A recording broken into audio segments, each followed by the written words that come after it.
Hi there, everybody, and welcome to the sunny west coast of Scotland. It is a beautiful day. It's lovely to speak to you all. Hello, special hello to all those who know me, who have travelled with me. It's lovely to be speaking to you if you're listening. Um, Sorry about my little screen. I've just gone through so many technical difficulties this last 2 days in trying to do this video for you. But before you see me again, it should be a lot better. So please bear with me for this one. As I said, special hello and hugs to those who have travelled with me. And those who haven't, hope to see you in the future. And I certainly hope to meet many of you when I come over to the Games in 2021. And please excuse, I've got lockdown hair. There seems to be nothing we can do with hair at the moment. It's the least of our worries. Now, I know it's Mother's Day with you there in the US. We had Mother's Day here in the UK in March, right at the beginning of lockdown. So I do appreciate how a lot of you may be feeling today with the not being able to visit mothers, grandmothers, whatever. It will pass, and we will travel again and see each other again, I promise. So with Mother's Day in mind, I thought I'd talk a little bit about you today, about a mother. They do say that behind every great man there is a woman. There's also behind every great person a mother. And I'm going to talk to you about a mother that you may not know a great deal about. But you do know about her daughter, because her daughter was Mary, Queen of Scots, a lady shrouded in myth and romanticism. But her mother was a real force to be reckoned with, and I can say that I think if Mary had as much, just a fraction of her mother's political awareness, etc., things might have been very different for her indeed. Her mother was French. She was a French lady called Mary de Guise, Mary of Guise, a member of one of the most powerful families in France, next to the royal family themselves. Now, when she was 19, she was married off to the Duke of Longueville, and that's actually quite old to be married in those days, 19. Normally you're getting married off in those kind of families at 14, 15. But she had a very short but quite happy marriage with the Duke. She gave him two sons. Sadly, the second son was born posthumously to the Duke. He died, leaving Marie a widow when she was just 21. So she took her sons back to her family home. Now, she wasn't too long off the marriage market. It was very quickly, really, before she got back on that wagon, because she was a very vital, important commodity, valuable commodity to the Kingdom of France in the marriage stakes over Europe at the time. And one of the two very high profile monarchs that saw her dating profile, shall we say, I thought, ooh, and sent her a wink, was Henry VIII of England and James V of Scotland. Now, Henry VIII of England at this time was looking for a new wife. His third wife, Jane Seymour, had just died, sadly, not too long after giving birth to his longed for son and heir, Edward. But as a period of mourning had gone by, he decided it was time to marry again, because he'd got his heir, but now he needed a spare. And Mary de Guise fitted the bill. Now, shall we say at this time, Henry was a rather large man, weight-wise, and let's be honest, not very attractive at this time of his life, not like he had been in his younger days. And he was very attracted to Mary's portrait, and of course the fact that she had a track record now. She had produced two sons for her late husband, and also she was very beautiful, and she was just under 6 foot tall, which was quite something in those days. And that was something that her daughter Mary inherited from her statuesque height. And so she was a big woman in Henry's eyes. And I like to think that Henry had a little bit of sense of humour about himself when he said to his envoy, who he was sending to start to broker the idea of a marriage with Mary, he said, "I am a big man in need of a big wife." And Mary's reply to that was, "And I have a long, narrow neck, which I intend to keep on my attached to my head."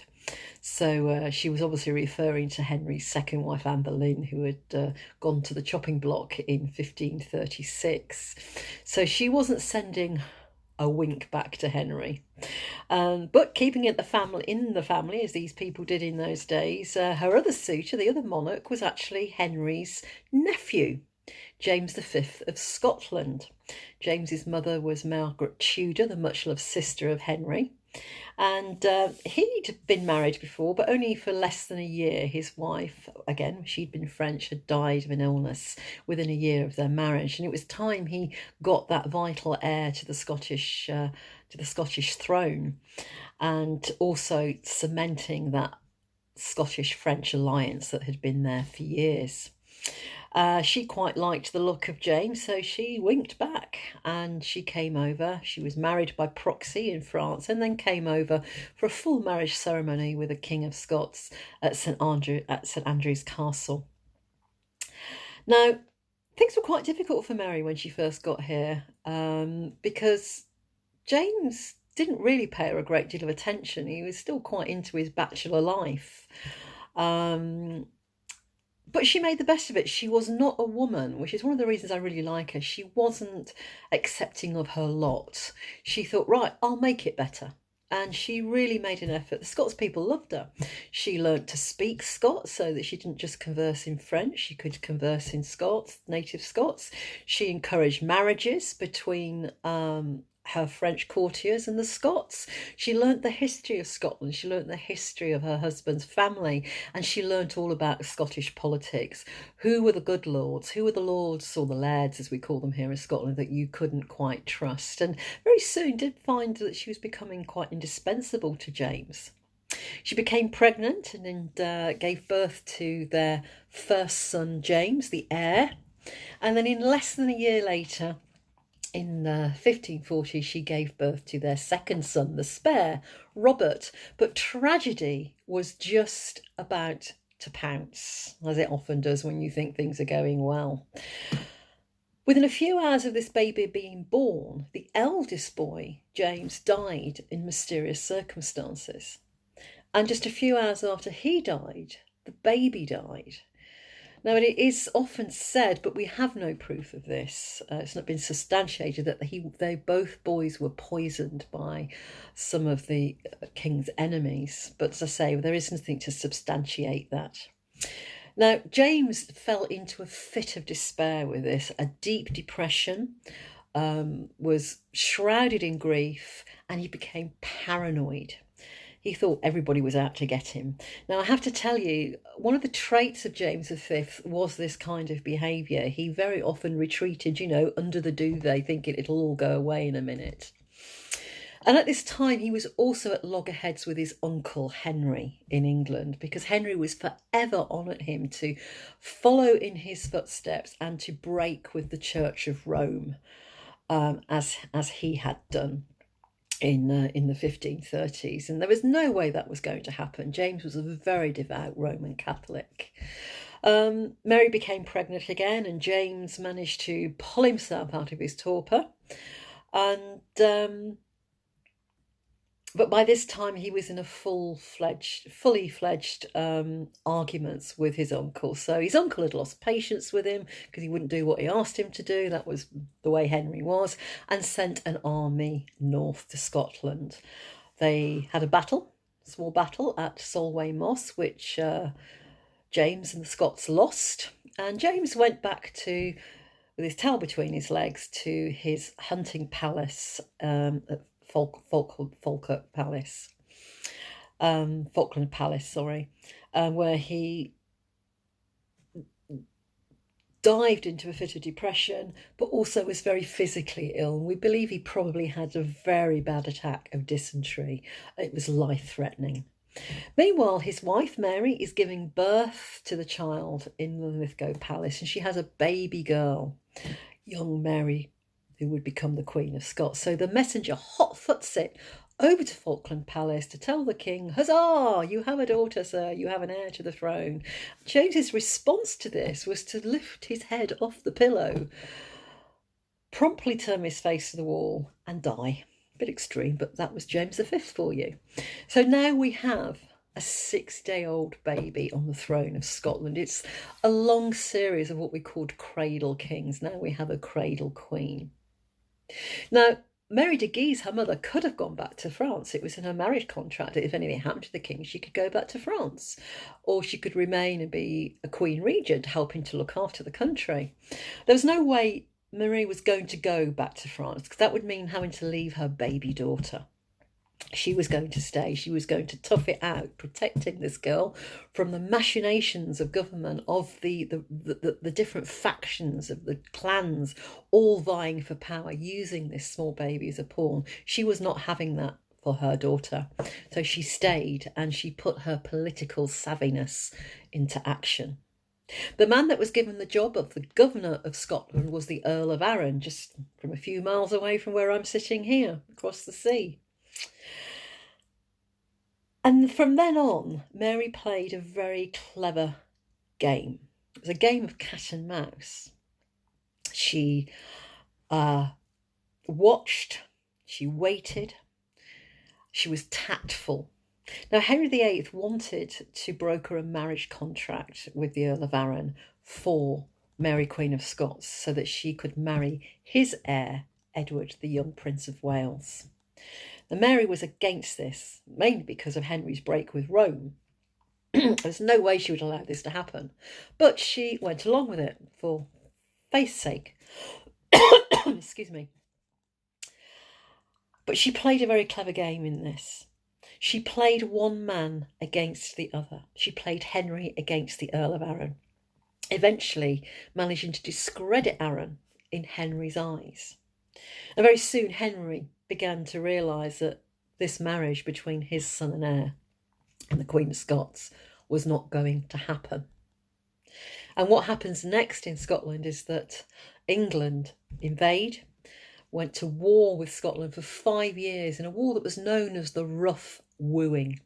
Now, what happens if you like a lady? Most men, they buy her, send her flowers, buy her chocolates, maybe read poetry to her, take her out for a nice meal. What does Henry do? He invades her country. So he invades the country of the little Queen of Scots. And the next sort of 18 months are spent with Marie de Guise moving her daughter around different palaces, keeping her safe from the English, because Henry was going to kidnap the young queen and take her back to England. The French, because they're part of the alliance with Scotland, sent a huge fleet over from France to the east coast of Scotland to help during this time. Mary eventually sent her little daughter, the Queen, at 5 years old, to Inchmahone Priory on Inchmahone Island. That is a little island on the Lake of Menteith, the only lake that we have in Scotland. Everything else is a loch. We passed this lake on our Discover Scotland tour, so a few of you who might be listening will remember seeing it. And the priors there, that the abbots, I should say, kept Mary and her 4 little friends, Mary, Mary, Mary, and Mary, you've got it, makes it nice and simple. The 4 Marys and the little Queen, safe, carried on with their education on this little island of Inchmahone. Now, the French king made a proposition to Mary de Guise, Mary's mother. How about a marriage between young Mary and my young heir, the Dauphin of France, Francois? Well, this was a no-brainer. Mary de Guise thought, fabulous idea, let's get on with it, let's sign the papers. And that's what happened. A marriage was contracted at when they were when they reached their early teens, that they would marry. And Mary would not only be the Queen of Scots, but she would also be the Queen Consort of France. That alliance was welded now together. So when that French fleet sailed back to France, it carried a little bit of cargo, a little bit of extra cargo, very precious cargo, because it carried in the bowels of the ships little Mary, Queen of Scots. She was just 5 years old, with her 4 friends, the 4 Marys, sailed over to France. Mary de Guise at the time, because this was all done under secrecy of night, she must have wondered at the time if she would ever see her daughter again. Or she did. Things settled. By the time we get to 1550, Scotland is stable enough because of a peace treaty signed between France and England for Mary de Guise to leave and go and visit her daughter in France. They had a wonderful time together. You can imagine it, can't you? Mother and daughter reunited, catching up on all the gossip. Mary's 9 now. And just before her mother is due to come make her return journey to Scotland, something awful happens. Mary falls ill. Now, at the time, no one was sure what it was, and it looked like she had been poisoned. Someone had tried to poison the little Queen of Scots, and all fingers pointed to the wife of the King of France, a name that you may recognise, the infamous Catherine de Medici. She would become the queen of all poisoners. There wasn't a poison that she didn't know how to use on her enemies. Very jealous of the young queen and of Mary de Guise, her mother, because of the attention that the King of France gave them. So Mary nursed her little daughter back to health, and when she was certain that she was on the road to recovery, she sailed back to carry on governing Scotland in her name. By the time we get to 1560, Mary de Guise has got quite a conflict on her hands in Scotland. John Knox has come back from Switzerland. He's preaching Presbyterianism, Protestantism, and there are a lot of troubles going on in the land. And of course, we've always got the old adversary across the borders waiting to strike. Mary's not feeling very well at this time. She's quite a young woman still by our standards. She's only 44. She goes to Edinburgh Castle and she makes her will out, and that's where she dies. And she must have been quite a lot of pain in the last few days of her life. She suffered from a condition that they called dropsy, which is now known as edema, and her legs swelled to huge proportions. But now there was a problem because the Scottish nobles didn't know what to do with her once she died. They embalmed her body. Now remember, embalming in those days wasn't as effective as it is today. And they laid her in a lead-lined coffin, thank goodness, because it was over 6 weeks until they decided what to do with the late Queen's body. Eventually, a ship was sent from France over to Scotland, and the coffin of the late Queen was placed on that, and they sailed her back to France for burial in an abbey in Normandy. So her daughter met the funeral, met the coffin, the funeral cortege at Calais, and they made their way down for the funeral. So the 17-year-old Queen of Scots got to say goodbye to her mother and to bury her in her native land. So now it was time. It was time for the young Queen of Scots to come back to Scotland to take up her throne. But that is for another story and for another time. So I hope you enjoyed that little insight into the background of Mary's mother. I'll be back in a few days to start a new series for you called Connections, hopefully with my better technology by then. We'll be bigger and it'll be much better. And that's a little bit, the Connections is about connecting things. It might be things in Scotland, it might be connecting something in Scotland with you over in the US. You'll just have to wait and see. But the first one is going to be the story of how one of Scotland's, in fact the world's best loved authors, has a connection with one of Edinburgh's most infamous sons. So I shall look forward to meeting you all virtually again very soon. Take care, be safe, and be happy.